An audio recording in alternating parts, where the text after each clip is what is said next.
আসসালামু আলাইকুম। High viewer আপনারা সবাই কেমন আছেন? আশা করি আপনারা সবাই ভালো আছেন। আলামিন আনন্দর চ্যানেলটির পক্ষ থেকে আপনাদের সবাইকে জানাই স্বাগতম। উপস্থাপনায় আছি আমি Mohammad Al Amin Hossain Anondo, instructor, computer operational lead trainer, IT support technician. আমি আজকে আপনাদের দেখাবো যে আপনারা ব্যবহৃত যে মোবাইল অর্থাৎ আপনারা যে মোবাইলটা ব্যবহার করছেন সেই মোবাইলের IMEI নাম্বার এবং আইপি নাম্বারটা কিভাবে চেক করবেন সেটা আমি আপনাদের সামনে সুস্পষ্টভাবে তুলে ধরার চেষ্টা করব। তাহলে চলুন শুরু করা যাক।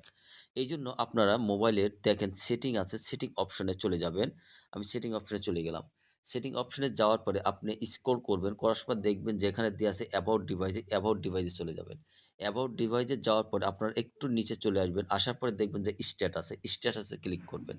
করার পরে দেখেন এখানে IMEI নাম্বার দেয়া রয়েছে। এরপর এই দেখেন আমার আইপি অ্যাড্রেস যে ১৯২.১৬৮.০.১০৪ এইভাবে আপনারা সহজেই আপনাদের মোবাইলের আইপি অ্যাড্রেস নাম্বার, তারপরে ম্যাক অ্যাড্রেস নাম্বার, এরপরে IMEI 1, IMEI 2 নাম্বারটা আপনারা সহজেই আপনারা আপনাদের মোবাইলে দেখতে পাবেন এবং সেটা যদি আপনি স্ক্রিনশট দিয়ে লিখে রাখেন তাহলে আপনাদের মোবাইল হারিয়ে গেলে আপনারা সহজে সেটা খুঁজে বের করতে পারবেন।